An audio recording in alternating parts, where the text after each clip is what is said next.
All right, everybody, what's going on? And welcome to today's edition of SWAC Talk, the show we cover the SWAC inside and out. Of course, I'm your tour guide around the SWAC.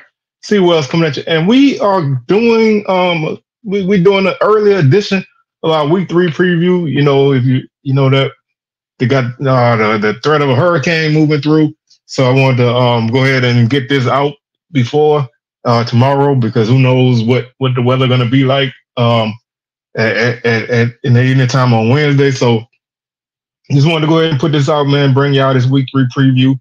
And you know, hopefully if everything's going great, we'll still have SWAC Smoke on Thursday, live 6 p.m. Central, 7 p.m. Eastern. Otherwise, stay tuned to my socials for any updates on if we're not doing the show or not. And those socials are Facebook, SWAC Talk, Instagram, SWAC Talk, Twitter, SWAC Talk 76. We do have our week 3 pick 'em up. The link is on the Twitter, so you can go ahead and get in that. Like I've been saying, we're gonna have a big prize for the winner at the end of the season. At the Celebration Bowl, we're gonna have a championship belt for the winner. So make sure you get in, man. We've been having pretty steady participation over these first 3 weeks of the season. So definitely looking forward to see how this thing turns out, and keep it locked in with us. And we'll continue to keep you updated on that. Don't forget to like the video, share it, comment your thoughts on week 3. What game you're looking forward to, who you think going to win, and all that jazz. And other than that, make sure you hit that subscribe button so you can make sure you keep tabs on what's going on. Hit the notification bell to be alerted to any videos that drop. And that is that. So let's go ahead and get into this, man. We're going to start off with the first game of the season, and that is Alabama A&M taking on Georgetown, Kentucky. This is I think this game was a game that they had to fill a spot for somebody. So they had to pick somebody up, and they picked up the Georgetown College Tigers of Kentucky. This team comes into this game at 1-1. They had a couple close games, so they're kind of up and down so far. They lost their first game to Montana Tech 29-22, and then they beat Pikeville, Kentucky 23-20 on Saturday. So, like I said, they come in at 1-1. They're averaging 25.5 points per game, and they're averaging 331 yards of offense. They have 420 yards through the air, which gives them 210 yards. They have thrown 4 interceptions on the season already, 29 of 45, and with 3 passing touchdowns. Rushing yardage, 121 yards per game. They average 3.3 yards per carry with 2 rushing touchdowns. They're converting 57% on third down and 25% on fourth down. So as you can see that, they're pretty solid offensively. They do look like they want to pass the ball more. They're only 2 of 6 in the red zone, so that's been kind of their bugaboo this season. So they haven't really been able to making a headway in the red zone. But this, like I said, this is a team who is kind of just finding their way.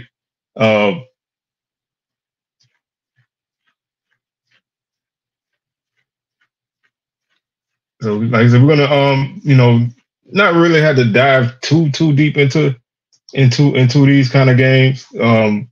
Just want to kind of give an idea, who this team is, what they are, and hopefully, this is a game Alabama A&M takes care of business.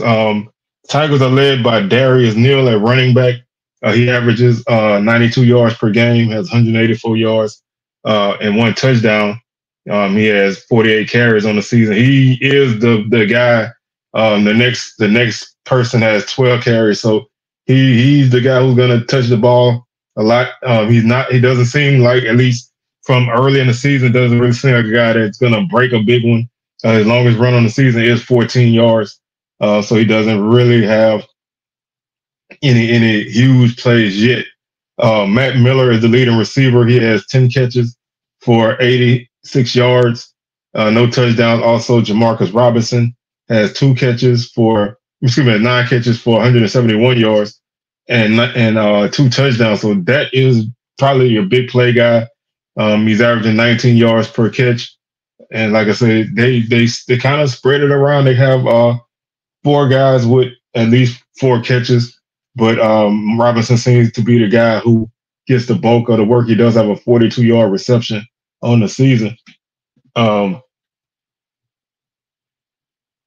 At quarterback is Garrett Slunaker, and he is 29 of 45 on the season, 420 yards, 3 touchdowns, and 4 interceptions, with a long of 67. So, like I said, they seem like they're a team who kind of throw more than they run, and they do have some nice weapons in the passing game. Defensively, they're led by Chad Holleran with 20 tackles on the season. He also has he has 1 tackle for loss, which basically leads the team, and they haven't registered a sack yet this season. So that kind of with 2 games, you really don't have a full idea of who anybody is with 2 games.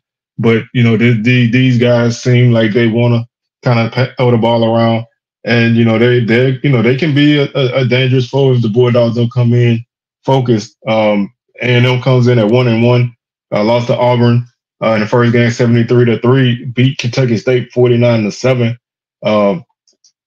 So as you can see, they won 1, lost 1.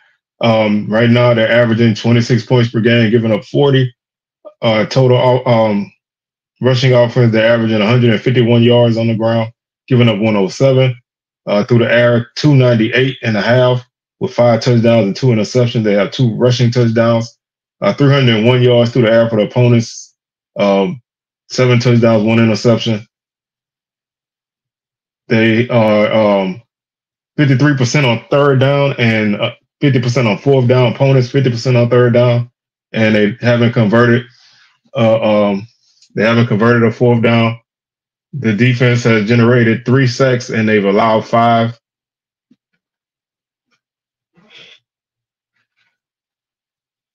Right now, they are 6 of 9 in the red zone. Opponents 5 of 5. Individually, right now, Donovan Eaglin leads the team with 23 carries for 112 yards on the season, no touchdowns. Ryan Morrow, 13 carries, 87 yards, no touchdowns. Through the air, Quad Brown, 32 of 53, 4 touchdowns, 1 interception, 460 yards with a long of 56. Duke Miller has been the guy. He had a huge game on Saturday. He has 14 receptions for 224 yards and 2 touchdowns. Also, Keenan Hambrick, 4 for 80, and Jacoby Hewitt, 7 for 67. Those guys are definitely going to also be factors in the passing game. Cortez Andrews leads the defense with 14 tackles. He also leads the defense with 2.5 tackles for loss, and he's one of 3 guys with 1 sack on the season. And Carl Patrick has the lone interception right now for the Bulldogs. So, don't need to really go too crazy on this game. I think A&M, as long as the offense continues to click and they don't turn the ball over, don't give these guys the opportunity to build up any momentum, I think they'll be fine. I got A&M in this game by a score of 42-14. I think Georgetown, they score maybe an early touchdown and a late touchdown. I think the Bulldogs take care of business the rest of the way as they pick up their second win over a D2 opponent. So I'm really looking forward to seeing A&M, kind of get back into some FCS competition in the near future because they've had back-to-back D2 games. So kind of really tough to tell what his team is, playing Kentucky State, Georgetown, Kentucky, and then Auburn. You really don't have any idea what this team is. So that to me is vital that we really get a handle on who the Bulldogs are. And we probably will figure that out in the next upcoming weeks. So with that being said, we're going to move on to our next game on the schedule. And that's Alcorn taking on Edward Waters Tigers. So a lot of Tigers a lot of Tigers in matchups this week. So Alcorn comes into this game trying to get some momentum, coming in at 0-2 off of losses to UAB and Vandy. That's not a surprise. Playing two FBS games is not a surprise. Offensively, they have not had any success right now. So to me, this is a get right game. It's important that they get something going offensively because they just haven't done it yet. Right now, they only have scored 3 points in 2 games. They're averaging 78.5 yards per game on the ground with no touchdowns. They're averaging 45.5 yards per game through the air.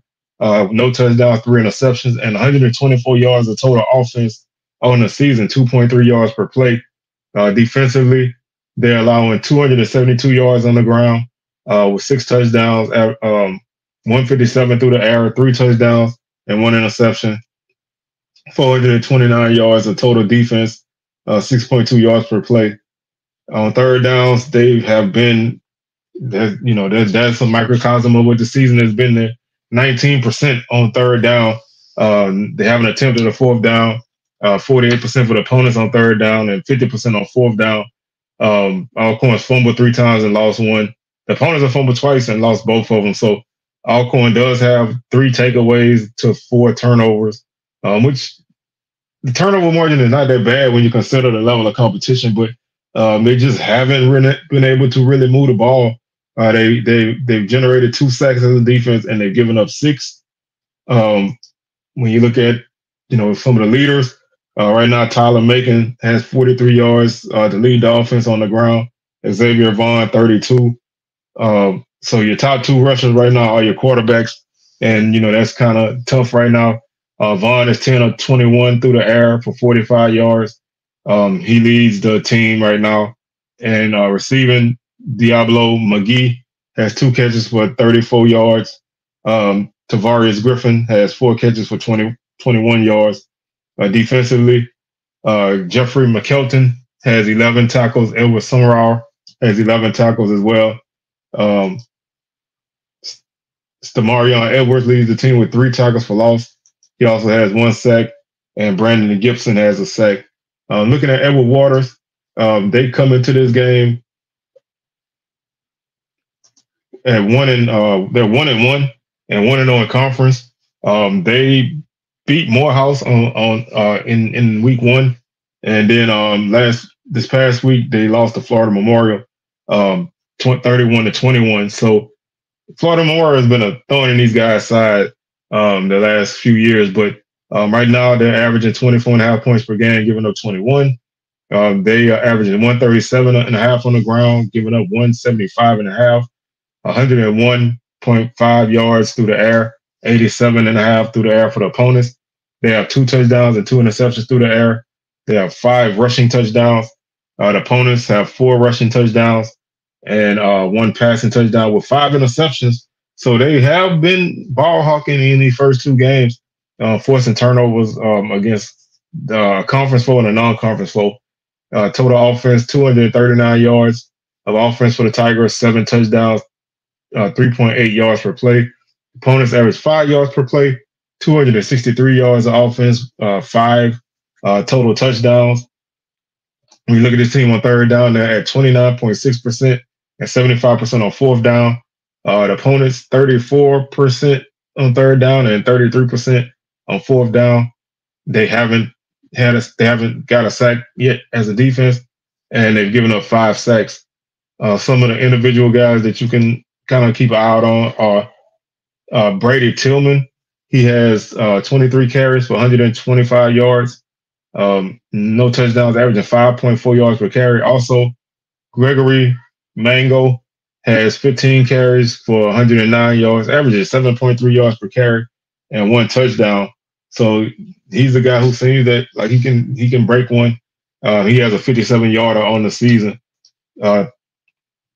Jawan Dort is the leading passer. He's 13 of 17 for 90 yards with 1 touchdown, no interceptions.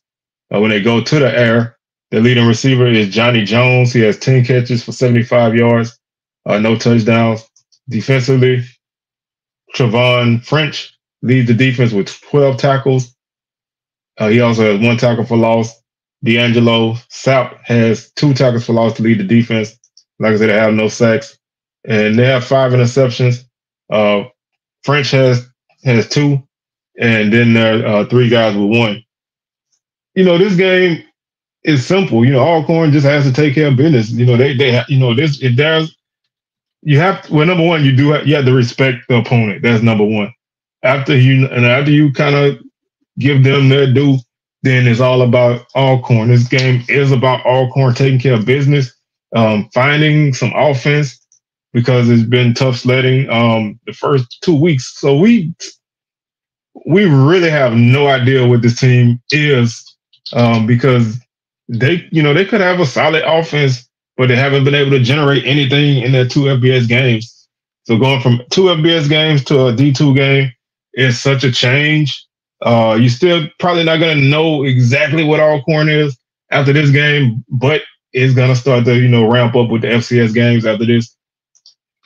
This game is all Alcorn. Alcorn take care of Alcorn and get themselves right, and then they can continue to grow and move. I like the Braves in this one. I got Alcorn by a score of 41-7. I think, again, just like most of these games, I think the smaller team kind of is feisty early, but I think Alcorn defense is really going to stifle these guys and make it tough for them. And then they'll be able to pull away, especially if they can get a solid run game. And, with your quarterbacks being able to run the ball, that helps a lot. And I think Alcorn takes care of business and gets a much needed win as they head into the rest of the FCS schedule. Next on the schedule, we have Bethune-Cookman taking on Western Michigan, the Broncos of Western Michigan, and the Bethune-Cookman Wildcats. That game kicks off at 4:30 Eastern, 4:30 Central in Kalamazoo, Michigan. That's an ESPN Plus game. Bethune-Cookman had a rough Saturday against Mercer. Just could not get anything going. Lost their game 31-2, and they just haven't really had much success. Again, another team kind of struggling on offense. Haven't been able to run the ball, and really the passing attack hasn't really been there either. And a lot of that, is due to having a new starting quarterback. So you're kind of trying to find your way with a team that is still in flux. I mean, Bethune-Cookman is one of those teams that a lot of people are high on. So I think they have some potential, but it's been tough going, and this is going to be another tough game as an FBS game. This is going to be a tough affair for them. And you want to just see them kind of work some things out positively, because right now it just isn't looking that way. They really have to find who they are, and that's kind of the theme for most of these games. Most teams right now have no clue we as fans have no clue who these teams are, because they're playing D2 games, they're playing FBS games. Bethune-Cookman did play a FCS game, so that at least gives them, some equal competition in terms of level. But it was not a good outing for them, and so they still have a lot to work on and kind of get themselves on par, because they have yet to have any success. Right now, this team is averaging 2.5 points per game. They only have 5 total points, a field goal and a safety in their first 2 games. They're giving up 39.5 points per game. They're averaging 38.5 yards on the ground, and that gives them an average of 1.1 yards per carry. They're giving up 226 yards per game on the ground, 4.9 yards per carry, and 6 touchdowns. Through the air, they're averaging 124.5 yards per game, 3 interceptions, obviously no touchdowns. 208 through the air for the opponents, 4 touchdowns, 1 interception. Total offense, 163 yards of offense, 2.5 yards per play. The opponent's 434 yards of offense, 6.2 yards per play. Bethune-Cookman is 10% on third down, 3 of 30. That number has to improve. As the season goes on, you have to be able to convert third downs. If you can't, then you're going to have a tough time moving the ball. They are 2 for 3 on fourth downs.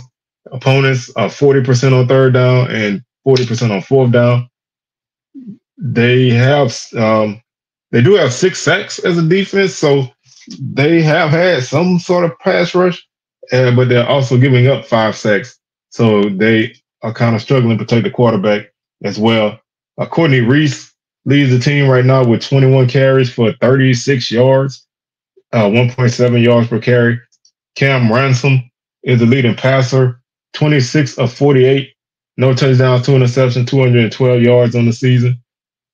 Lorenzo Jenkins has 5 catches for 53 yards, and also Malik Higgins has 4 catches for 52 yards on the season. Defensively, Raymond Woody III has 13 tackles to lead the defense.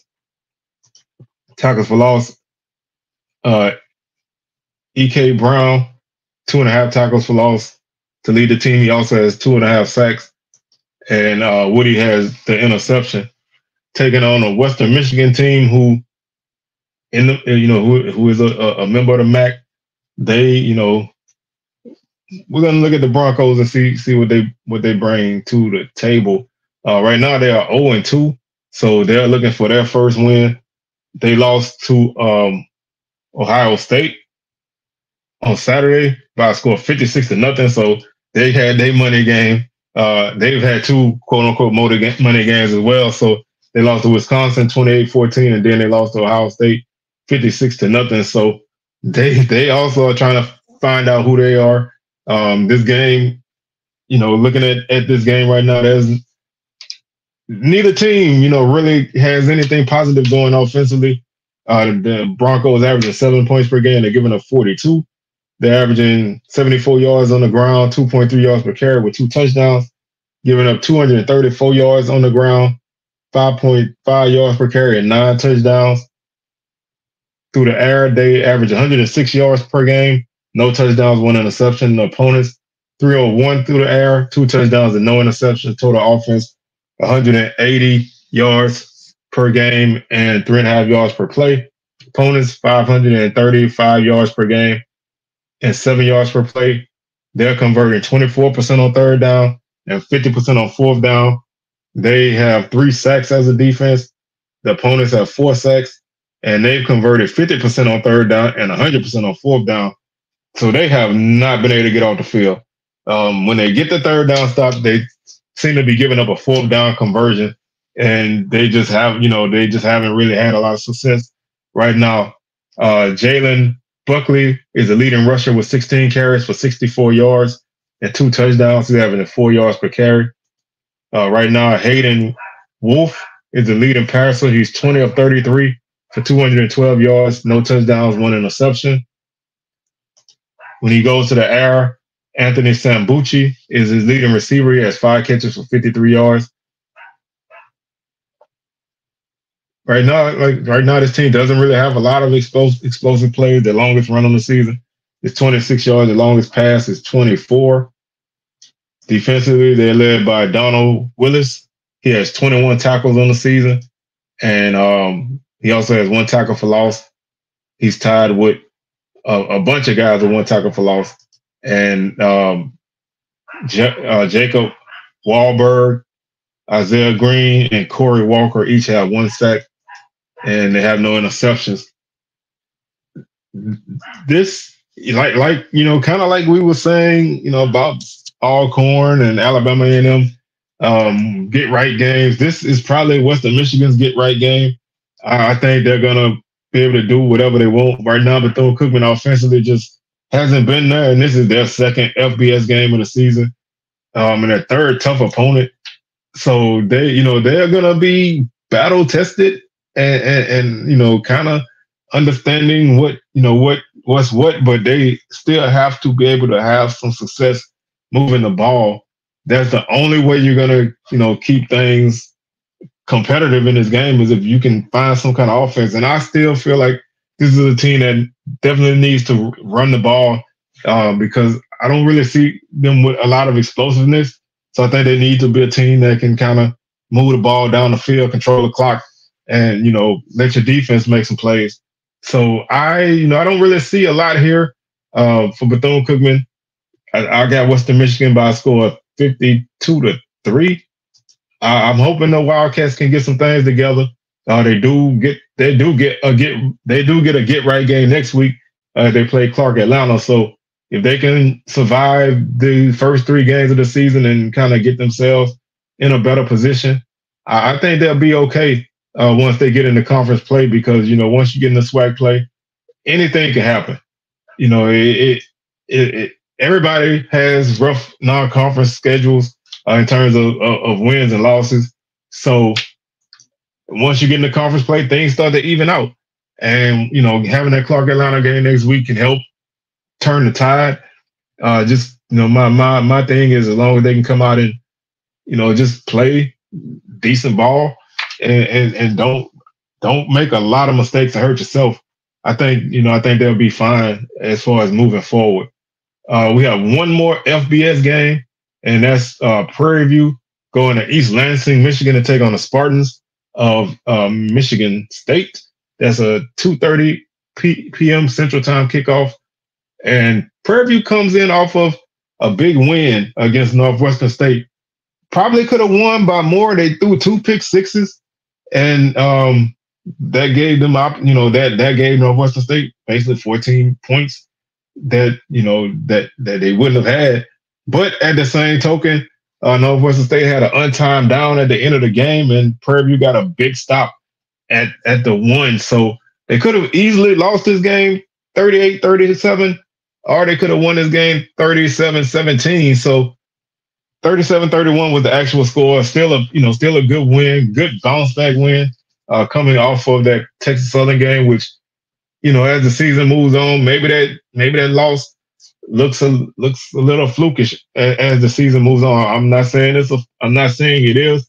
I'm just saying if TSU doesn't progress more, then it looks like one of those games where it was just destined for that streak to end. Prairie View is averaging 23 points per game. They're giving up 29. They're averaging 104 yards per game on the ground, 2.9 yards per carry. Opponents 133 yards per game, 4.2 yards per carry. 2 touchdowns for the Panthers on the ground, 3 for the opponents. When they throw the ball, they're averaging 249.5 yards per game, 2 touchdowns and 2 interceptions. The opponents 178.5 yards per game, 2 touchdowns and 1 interception. Total offense 354 yards per game. Offense 4.8 yards per play. 314 yards for the opponents per game, 5 yards per play. Panthers 40% on third down, 50% on fourth down. They have 2 sacks as a defense. They've given up 7 sacks, and they have stopped opponents pretty solidly on third down, 28.5%, 2 for 2 on fourth downs, but really solid third down defense for the Panthers. And they've been able to get off the field, but they've also given up some big plays that's kind of sunk them a little bit. Connor Wisham is the leader in rusher. He has 26 carries for 98 yards and 1 touchdown. Also, Lamega McDowell, 17 carries, 68 yards, and 1 touchdown. Cam Peters played the whole game last week after he came on in the second half of the TSU game. He's 28 of 53, 391 yards, 2 touchdowns, 2 interceptions. Shamar Savage is the leading receiver. He has 12 catches for 238 yards and 1 touchdown, averaging 19.8 yards per catch. And he has a 47-yard reception. Definitely a big play guy. Big guy, can get down the field and make some plays. I think he's going to be a big factor in the conference this season. And has a great shot as long as the numbers continue to stay the way they are and grow. He has a great shot to be an all-conference receiver. Defensively, Javen Jackson leads the team with 12 tackles. Terrell Coleman has 2 tackles for loss to lead the defense. and their sacks are by Steven Shaw and Jalen Stanford. Interception goes to Aiden Jones. The interception came yesterday. Saturday, excuse me. Looking at Michigan State, the Spartans come into this game at 2-0. They beat Florida Atlantic in week 1, 16-10. And then they went to Maryland and beat the Terrapins 27-24. So they have had 2 close victories. I don't think this is a team that was predicted to do a whole lot. So they are 2-0, looking pretty good right now, winning some tight games. 21.5 points per game for the Spartans, 17 for the opponents. They are rushing the ball pretty well, 154.5 yards per game, 2 touchdowns, averaging 4.6 yards per carry. The opponent's 109 yards per game on the ground, 2.8 yards per carry with 1 touchdown, 238.5 yards passing for the Spartans, 3 touchdowns and 5 interceptions. That's concerning. You already have 5 interceptions this early in the season. That's a bit turnover prone. The opponents, 184 yards per game through the air, 3 touchdowns and 3 interceptions. That gives the Spartans total offensive numbers of 393 yards per game, 6 yards per play. The opponents, 293 yards per game, 4.3 yards per play. They convert 40% on third down and 50% on fourth down. They have 8 sacks as a defense. So really good pass rush for the Spartans. Opponents 40% as well on third down and 40% on fourth down. They have 3 sacks as a defense. Offense has allowed 3 sacks.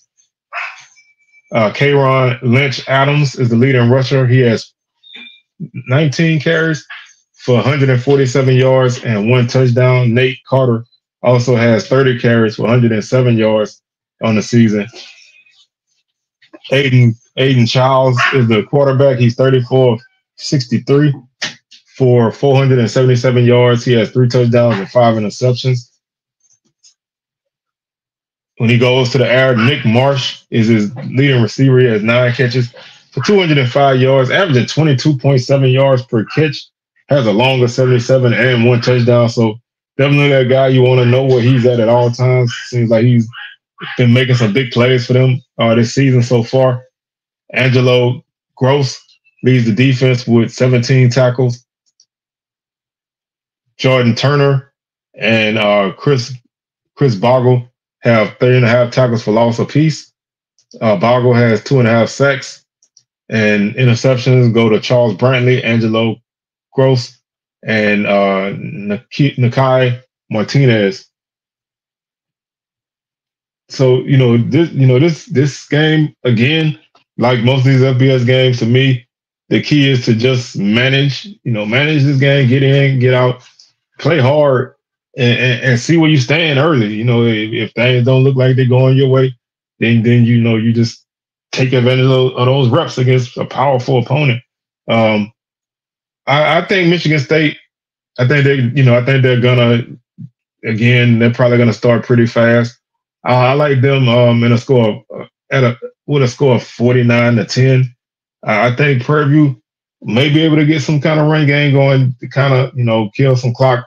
If they can hit some big passes with the Peters, the Savage connection, I think that could give, I think that can at least give them some kind of a boost and some positivity. But I think this is a tough matchup for them as they head back into conference play next week against Southern. So you want to kind of get out of this game as healthy as you can, and don't get beat up too much, and just play hard and see what happens. That takes us to our next game, which is Murray State taking on the Delta Devils of Mississippi Valley. On their third of 4 road games on the season. This is a 6 o'clock kickoff. Like I said, this is Valley's third game in a row on the road out of 4 straight. So they are definitely road warriors right now.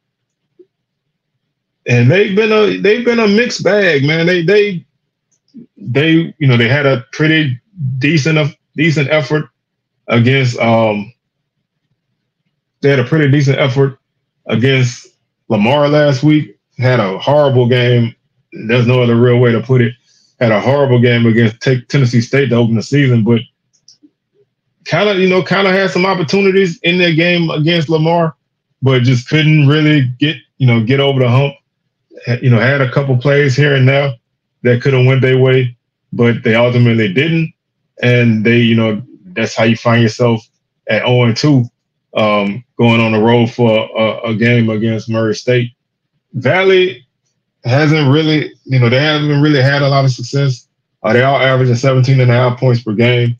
Offensively, they're averaging 70.5 yards per game on the ground, 2 yards per carry with 1 touchdown. Opponents 180 yards on the ground, 3 touchdowns, 5.4 yards per carry, 201 yards through the air, 4 touchdowns, 3 interceptions. Opponents 286.5 yards per game, 5 touchdowns, and 2 interceptions.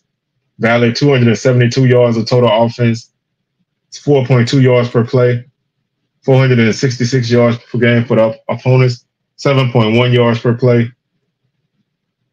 Valley is converting 37% on third down and 60% on fourth down. They have 3 sacks. The opponents have 5 sacks, 75% on fourth down and 37% on third down. Individually, right now, Tijerian Williams is the leading rusher. He has 16 carries for 43 yards. Zamarion Kendall is the leading rusher at the running back position. He has 20 carries for 37 yards, 1.9 yards per carry. Jaden Sisk is the leading passer. He's 25 of 41 with 2 touchdowns and 1 interception, 281 yards on the season. When he goes to the air, Nathan Rembert has 13 catches for 176 yards and 1 touchdown. Also, Carrick Ross has 10 catches for 112 yards and 2 touchdowns. They have kind of developed a decent little 1-2 punch there. Jordan Montgomery leads the team with 14 tackles. He also leads with 2 tackles. He also had 2 tackles for loss. Donovan Parham leads the defense with 2.5 tackles for loss and 2 sacks. Interceptions go to Eric Campbell and Raphael Marshall. Murray State, like I said, they come into this game looking for a win. They're 0-2, so they're looking for something to shake. Valley's looking for something to shake. This is one of those games where obviously somebody got to win. Everybody's desperate for a win in this situation. You don't really want to be 0-3, especially Valley. You don't want to be 0-3 going to Nichols next week. So it's really important that if they can find a way to win this game, I think that would be very, very beneficial for them. But Murray State's going to be a tough opponent. Valley historically hasn't really been great on the road, so that's something that they're going to have to kind of improve. But Murray State, first game was against Missouri. They lost that 51-0, and then they lost to Butler, which is kind of a surprising game. They lost their game 19-17, so they have a lot of questions to answer themselves. Averaging 8.5 points per game, giving up 35. They're averaging 128 yards per game on the ground, 4.2 yards per carry, with 2 touchdowns.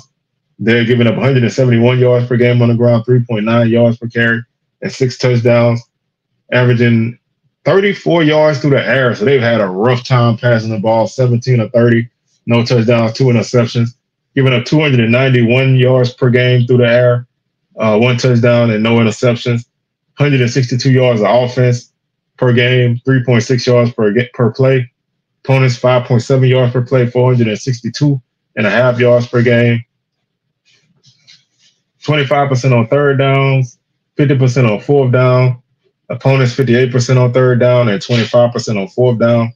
They have 3 sacks as a defense. They've also given up 3 sacks. Individually, their leading rusher right now is Jawan Northington. He has 14 carries for 69 yards and 1 touchdown, averaging 4.9 yards per carry. The longest run on the season is 64 yards, so they do have a couple explosive runs, 64-yarder and a 44-yarder as longs for guys. When it comes to passing, Jaden Johnson is a 17 of 28 for 68 yards, no touchdown, 2 interceptions. The leading receiver is Josh Crabtree. 3 catches, 23 yards. Defensively, they're led by Tyson Migas. He has 18 tackles on the season, tackles for loss. The 1.5 for Lovey Jenkins. That's a familiar name. If I'm thinking correct, that's a familiar name. Transfer from FAMU, so that's a SWAC guy. Lovey Jenkins has 1.5 tackles for loss for the Racers, and they also have the leading guy in tackles for loss is Kavon Reed with 2, and Reed also has 1 sack on the season. This is an interesting game. I think, I think, like I said, Valley showed some flashes against Lamar last week. Can they continue that? That's to me is the key. Murray State hasn't had a lot of success doing anything this season. I think they lost a game to Butler that they probably, at least should have won, being Butler's a non-scholarship team. I think this is going to be a battle. I think Valley has a chance if they can continue to move the ball and don't shoot themselves in the foot. I just think it's going to probably be a game similar to last week where they have some opportunities, but what did I do? They have some opportunities, but they let things slip away. I like Murray State this game 24-19, but I think this is going to be a game that's really tight going into the fourth quarter, and maybe Valley has a chance. But I like Murray State to pull it out at home. Valley just hasn't really given me anything to really go for them on the road. But I think they get close, and maybe they get over the hump, which would be great for all of us. Next game we have is Alabama State taking on the Samford Bulldogs. This game is in Birmingham at Samford, and it's a 6 p.m. Central Time kick. Right now, the Hornets are they are in a tough spot. Like I losing your 2 starting quarterbacks, or however you want to look at it, really puts you in a bind. But now you have 2 young guys, 2 freshmen, kind of going at it, and I thought they played decently against Miles.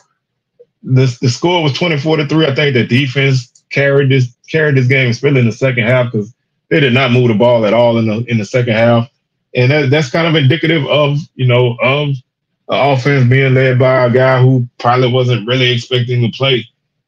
So they had their work cut out for them in this game. And like I said, defensively, I think they're fine. I think defensively, I think Bama State is I don't know if they're as good as they were the last couple of years, but I do think they have a very good defense. So they I think that's going to keep them in games. But right now this offense is looking kind of like Bama State of a few years ago, where it's not that great.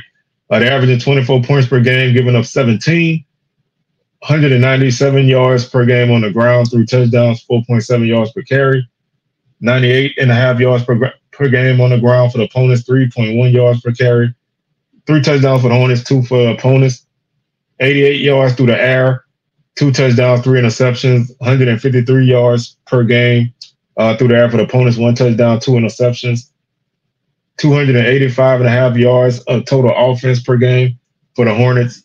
They're averaging 5.1 yards per play. The opponents, 252 and 4.4 yards per play.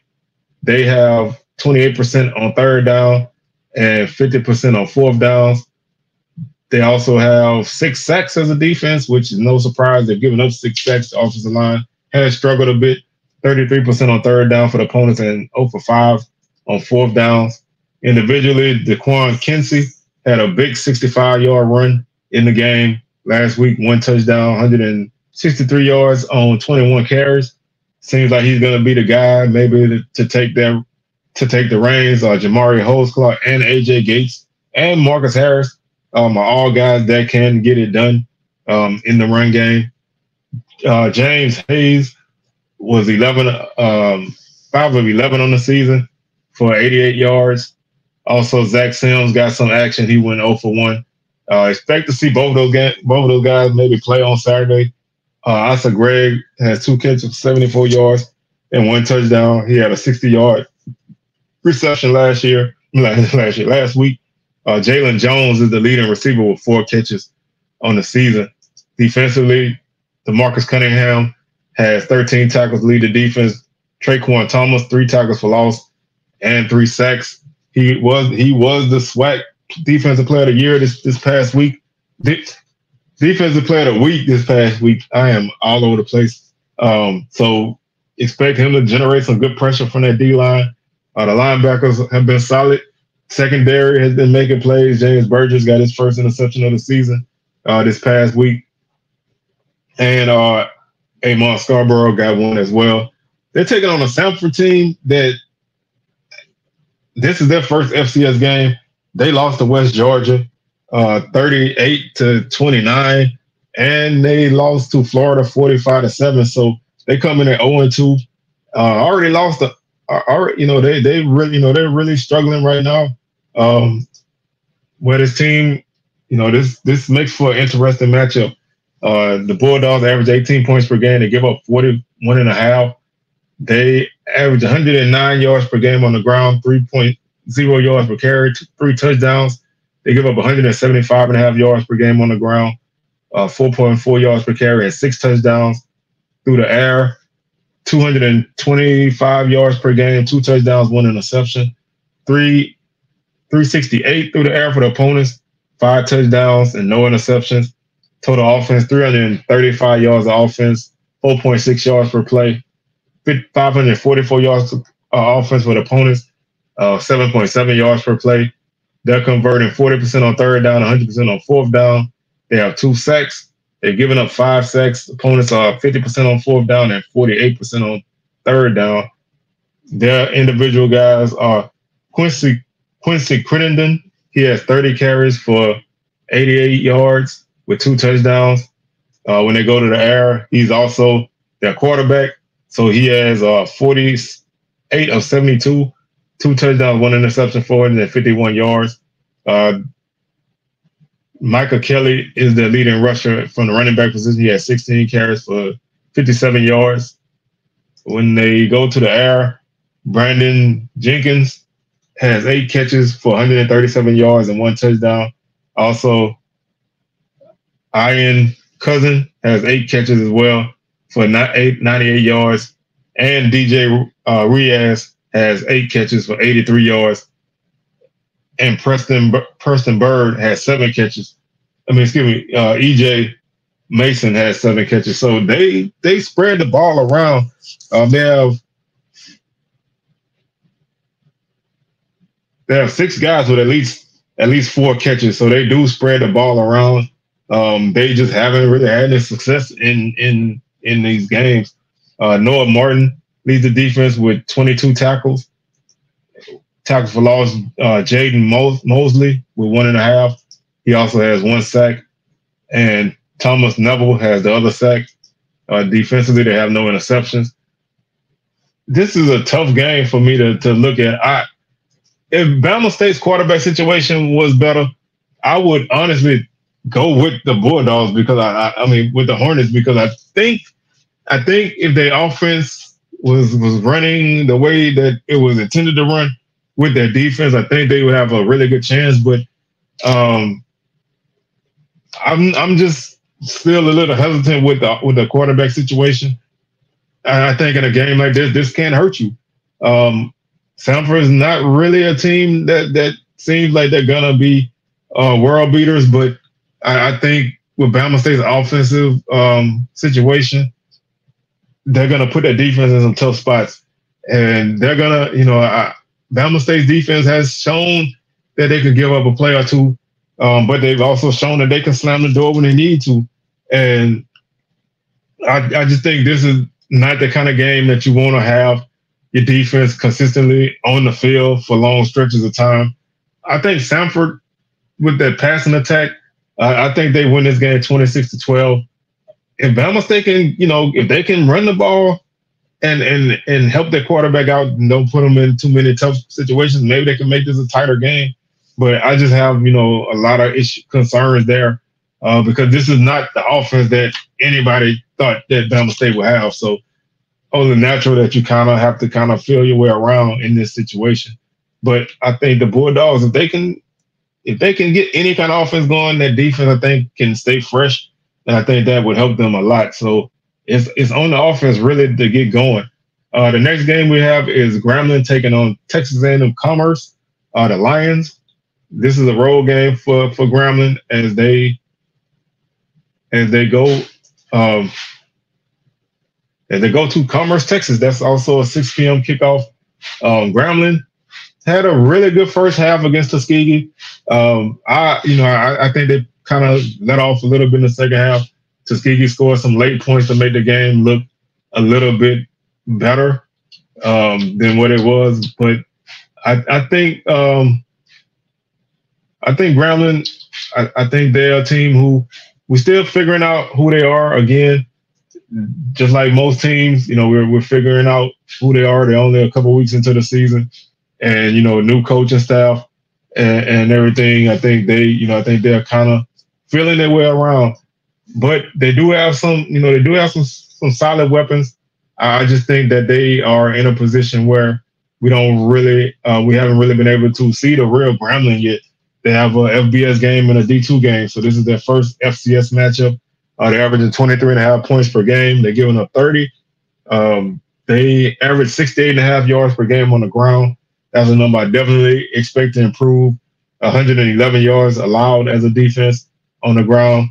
They average 244 yards through the air, 4 touchdowns, 1 interception. 319 through the air for the opponents, 4 touchdowns, 3 interceptions. 312 yards of total offense for the Tigers. 6 yards per play. 861 yards of offense for the opponents, 6.4 yards per play, 430 yards per game offense, 861 total yards. When it comes to third downs, Gremlin's at 34%. They haven't attempted a fourth down. They have 5 sacks. The opponents have 6 sacks. I read that wrong line. Gremlin has 3 sacks, opponents 2. Opponents 42% on third down and 0% on fourth down. When it comes to the running attack, I like Trey Bradford and Travion Hargrove. I think that's a good 1-2 punch. They haven't really got going yet, but I think that can be a solid 1-2 punch. Bradford has 20 carries for 78 yards, and Hargrove has 17 carries for 73 yards and a touchdown. Miles Crawley is the guy to run the offense, 35 of 54. 470 yards, 4 touchdowns, 1 interception. Javon Robinson has 6 catches for 178 yards and 1 touchdown. Nick Howard, 8 for 116 and 1 touchdown. When you look at the defense, Andrew Jones leads with 14 tackles. He also has 2 tackles for loss along with Bryce Cage. And Bryce Cage and Blake Davis each have 1 tackle for loss apiece. Blake Davis and Brendan Barley each have an interception for Grambling. And they're taking on a Texas A&M Commerce team that is coming into this game, they're not picked to do real well in the Southland. They're coming in at 0-2. They lost to San Diego State by a score of 45-14, and then they lost to UC Davis 36-22. So they have, this is their second FCS matchup. So, they're kind of, getting into the groove. They're averaging 18 points per game, giving up 40.5, averaging 27 yards on the ground, haven't run the ball well at all, giving up 191.5 yards on the ground. They have 1 rushing touchdown. They gave up 2 rushing touchdowns, averaging 287 yards through the air, 4 touchdowns, 3 interceptions, 267 yards per game for the opponents, 5 touchdowns and 1 interception.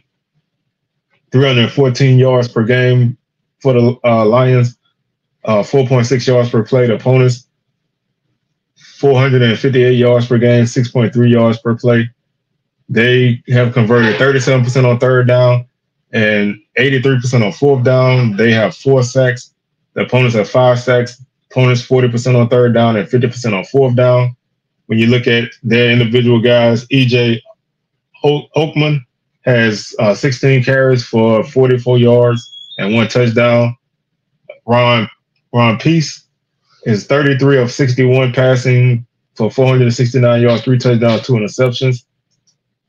Tyler Daniels leads the team with 6 catches for 104 yards. Also, Brooks Rigney has 5 catches for 88 yards and a touchdown. E.J. Oakman, 5 for 79 and a touchdown. Also, Dylan Bilbo has 5 catches for 79 yards. This is another team that kind of spreads the ball around. They have a lot of guys with 5 catches or better, so they want to kind of spread it around. They don't seem to have one guy to look to. But Brandon Tucker leads the defense with 23 tackles. He also has 2.5 tackles for loss, which ties for the team lead with Kendall Paul. And Leon Young has 2 sacks to lead the defense, and they don't have an interception.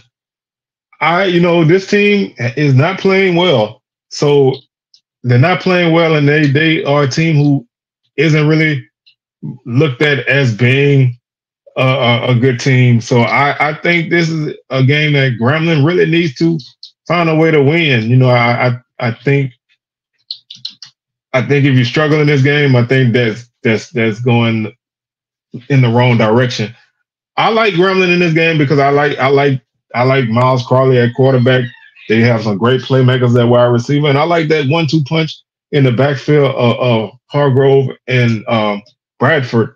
If they can run the ball in this game and the defense can, be opportunistic and get some turnovers, which I think a team like this can turn the ball over, I think Grambling has a great chance of winning this game. It's more even footing. It's an FCS opponent who is not doing that great. So, I think Grambling has a solid chance in this game. And I do like the Tigers to win this game. I think it's going to be close. I think a late score seals this game. Grambling 28, Texas A&M Commerce 20. I think the offense can put up some good production, especially in the air, and get something done and get a win. That takes us to our next game, which is the Southern Heritage Classic in Memphis, Tennessee. That is Tennessee State and Arkansas Pine Bluff. That game is also a 6 p.m. kickoff on HBCU Go. So if you want to check out a game, that's one to look at.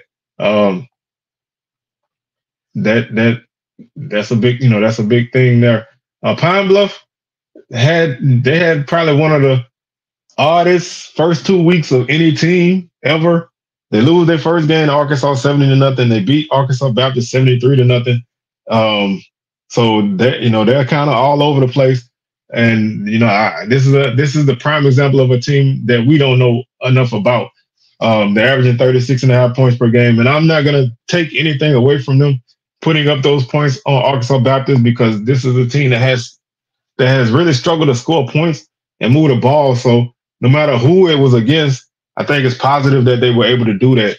36.5 points per game on offense, 35 points per game on defense, 163 yards on the ground per game, 8 touchdowns, 5.9 yards per play, 5.8 yards per carry for the opponents, 179 yards per game, 8 touchdowns as well. They have 236.5 yards per game through the air, 2 touchdowns, no interceptions. Opponents 245 yards per game, 2 touchdowns, 4 interceptions. They average 400 yards per game with 7.7 yards per play. Opponents 424 with 7 yards per play. They convert 29% on third down, no fourth down completions yet, 2 sacks. Opponents 5 sacks, also haven't converted a fourth down, and they are 61% on third down.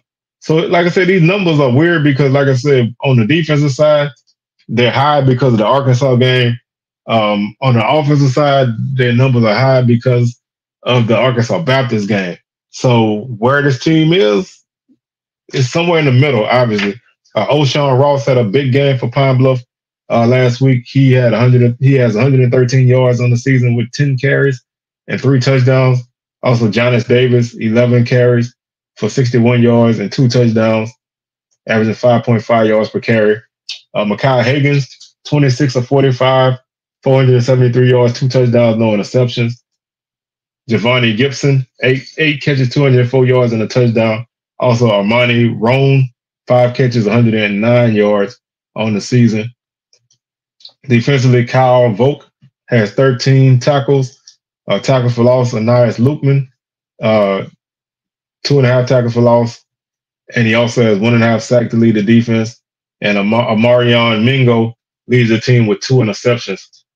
They're taking on a Tennessee State team that won against Valley and then ran into North Dakota State on Saturday. So another team who kind of, where they are, because, they've played basically 2 extremes.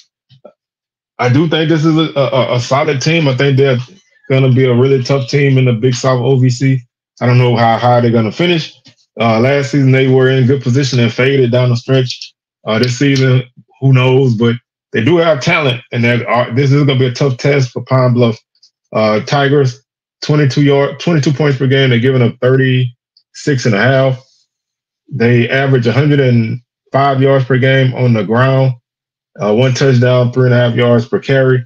The opponent's 147 yards per game, 3.8 yards per carry, 4 touchdowns, 242 yards through the air, 3 touchdowns, 1 interception, 202 yards per game through the air for the opponents, 6 touchdowns, 2 interceptions, 347.5 yards per game for the Tigers on offense, 5.8 yards per play, 350 yards per game for the opponents, and 5.7 yards per play.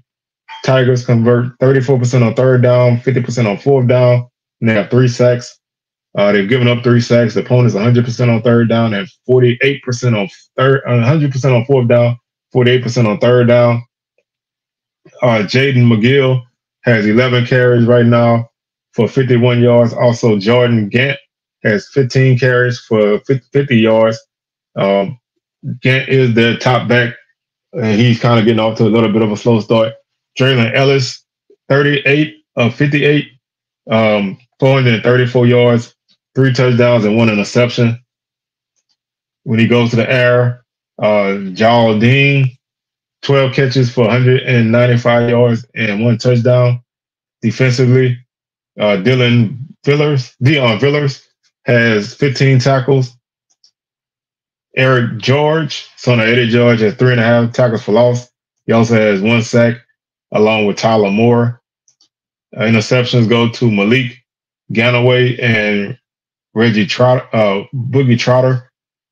This is an interesting game, primarily because this is honestly the first time that Pine Bluff's come into a game in quite some time with with some serious oomph in their step. Like they are kind of feeling pretty good. They just put up 73 on somebody, and that cannot be discounted. I'm not saying that scoring 73 points at Arkansas Baptist means that your offense is going to run roughshod through people. But when you have a team who has struggled to move the ball and score points against people the last couple of years, if you can do it somewhere, I think that kind of carries a little bit of weight for you. But this is a different task. Tennessee State's not a great team, but they're a team that's they're gonna be physical, they're gonna run the ball, and they're gonna want to control everything. Pine Bluff's gonna have to kind of get back into the reality, and not coast too much off of that first win against Arkansas Baptist, because as you can see, when they had a game against an FBS opponent, they didn't do well. So now they're in the middle, and that's just a big jump from one extreme to the other. I'm not quite sold on what Pine Bluff is. I think, like I said, I think they're in the middle or somewhere between those 2 performances. And so I think this is going to be an interesting game. It could be a game that's tight going into the second half. Last season, this game basically came down to a blocked field goal, allowing TSU to kind of stretch the lead out. I like the TSU Tigers in this game by a score 28-12. I do think Pine Bluff has some potential. I think they have some playmakers. I just don't think they have enough to be competitive week in and week out. I'm not sure how they are depth wise, and games like this are really going to be what tests them depth wise, because I think Higgins is an improving quarterback. This is his second year starting, so he's learning and growing still. I think they have some solid guys at receiver, and they have a nice little 1-2 punch at running back right now. Where those guys are when you get into conference play, that's a big tell. I think the defense has to get off the field, but I think TSU is going to give them everything they want, and that's going to make for a tough task for the Golden Lions. And that takes us to our final game of the day, and probably the biggest game of the day. It's not a conference game, but it's still a rivalry game, and that's Jackson State and Southern in the BoomBox Classic. Again, two teams who lost their first game and won their second game. In Southern's case, they lost to McNeese 21-7 in a game. They led for basically they led for basically like two quarters, because the game was 0-0 after one. They led basically for 2 quarters, and then 2 mistakes on special teams gave McNeese 14 points, and then McNeese basically slammed the door with a decent drive and a touchdown run to win 21-7. And then Southern against Savannah State last week. It looked like it was going to be a very awful night, man. Offense could not get going. Defense gave up an 81-yard run, and then the defense locked down. Offense made a quarterback change, and then the offense kind of took off, and were able to win that game 42-10. Where Southern goes from here, to me, that's the key thing in this game for Southern. Where the quarterback situation is. Right now, you have 2 options. You have a guy who was pulled in a D2 game, and no offense to any D2 teams, but you get pulled in that game. It's kind of like an FBS guy getting pulled in an FCS game. It really shouldn't happen. You should not struggle mightily against those kind of teams. Not to say that all D2 teams are bad, because there are some D2 teams that give the SWAC some work, but a team like Savannah State that was 2-8 last season and doesn't really have a lot, you shouldn't struggle with them on offense. So when Southern was able to make a change, the offense picked up. Some of it is that the defense of Savannah State had to be on the field a lot. The offense only had the ball for 17 minutes, so naturally they would wear down. But Southern's offense did click up a notch almost immediately. So that gives you your 2 options at quarterback. A guy who is right now having a tough time, didn't really play well against McNeese, didn't play bad either, but didn't play well. And a redshirt freshman who may be starting his first game in the vet. That's a hell of a place for a first start for a guy, who's playing in his 3rd college game and maybe starting his first. That's where you stand. And I think this is a game that you cannot afford to get that decision wrong.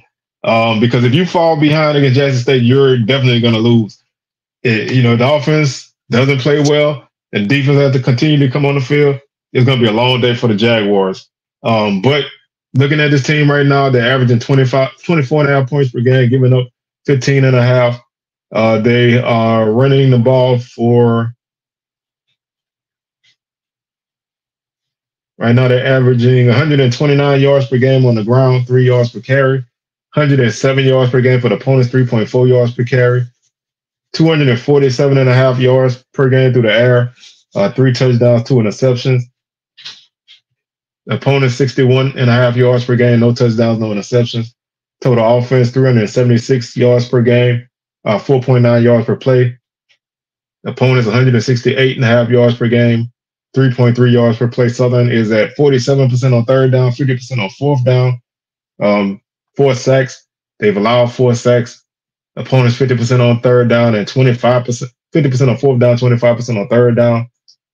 Right now, Southern basically has a three guy rotation at running back. Kobe Dillon leads with 27 carries for 103 yards. Kendrick Grimes, 24 carries, 76 yards, and a touchdown. And also C.J. Russell is at 5 carries for 29 yards. Xavier Tissett, who came in against Savannah State, he's 18 of 32 for 330 yards, 3 touchdowns, no interceptions. Jermaine Minor leads the team with 6 catches for 99 yards. Also, Darren Morris, 7 for 91 and a touchdown. Dupree Fuller, 7 for 90 and a touchdown. Southern has really gone to their tight ends a lot, especially this past game. That's something I expect to see them continue to do as the season continues. Jamarion Brown leads the defense with 8 tackles. Also, Kelby Gibbons has 8 tackles. Gibbons leads the team with 2.5 tackles for loss. And Brister, Page, Brown, and Plummer each have 1 sack. Like I said, defense doesn't have an interception yet. Jackson State, same, on one hand, same thing as Southern. 1-1. They lost to ULM in a game that probably was closer than the score. And then they dominated Lane. So this is a good test for JSU to kind of show where they are. They're averaging 36 points per game. They're giving up 18.5, 121.5 yards per game on the ground, 139.5 for the opponents. Tigers 4.9 yards per carry, 4 touchdowns. Opponents 3.8 yards per carry, 3 touchdowns. 238.5 yards per game through the air for the Tigers, 5 touchdowns, 1 interception. 81.5 yards per game for the opponents, 2 touchdowns, 2 interceptions. Tigers 360 yards of offense per game, 7.3 yards per play. 221 yards per game for the opponents, 3.9 yards per play. They are at 47% on third down. They haven't converted a 4th down. They have 6 sacks. The opponents 2 sacks, 57% on third down, 21%, 57% on 4th down, 21% on third down. The running attack has kind of been banged up. Herb Mulligan nor J.D. Martin have played yet, but they've been pretty solid in that stead. Ahmad Miller leads the running backs with 15 carries for 60 yards and a touchdown. Cameron McCoy, who had a big game against Lane, has 6 carries for 107 yards and 2 touchdowns. So, they still have a really solid running attack. Also, a guy like Jacobian Morgan who can kind of run the ball as well. The run game, if they can get one of those backs healthy for Saturday, that's only going to make the run game more explosive. But that run game is still no slouch right now. Morgan leads the team in passing at 32 of 39 for 378 yards, 3 touchdowns, and 1 interception. Isaiah Spencer has 4 catches for 107 yards and a touchdown. Also, Marvin Landry, 6 for 94 and a touchdown. And Jonas Fortillion has 4 catches for 89 yards and 2 touchdowns. Defensively, Reed Pulliam has 12 tackles to lead the defense. Jaden Ward has 3 tackles for loss. And Pulliam has 1.5 sacks. Interceptions by Guthrie and Hawkins. And this is a very interesting game. It's a rivalry game. These two teams don't like each other. So I expect it to be a chippy game. It never gets out of hand, really.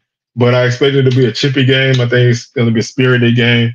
And I think both teams are going to, give it their all. Yes, it doesn't count for a SWAC game, but it still means a lot. You still don't want to lose it. I think the difference in this game right now is I trust JSU's quarterback situation. The rest of Southern's offense, I think, is getting better game by game. I think the offensive line still isn't where it needs to be, but they are at least not giving up a lot of negative plays. The bulk of the sacks that were taken against Savannah State was the quarterback making some odd decisions when there really wasn't any pressure at the time. And just holding the ball until the pressure got there. But I think Southern offensively has been playing better, but it's all gonna be who runs this offense, because the offense didn't look good against McNeese, showed a couple flashes, but didn't show enough. And then against Savannah State, they were able to take over as the game went on. But that I'm not gonna judge anybody's team as being great because they beat a D2 team. So I still have a lot of questions for Southern offense. I think the defense has played really, really well this season. They shut down a McNeese offense that had really had their way against Tarleton State for stretches of the game in the week 0 game. JSU, I thought they played pretty well against ULM. Had some costly penalties that extended drives and never really got a lot going on offense in terms of numbers. So that kind of hurt them. And then they bombed the D2 team, which is what you're supposed to do. So this is kind of like a good test for both teams. I think it gives you a good opportunity to go out and see what's what. And then, if something negative happens at the end of the game, it doesn't affect your run in the conference, but it gives you a game against an opponent that wants it just as bad as you do.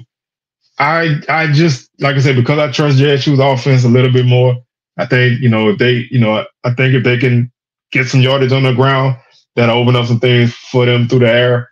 I think Southern's going to be game. I think it's all going to depend on who plays at quarterback.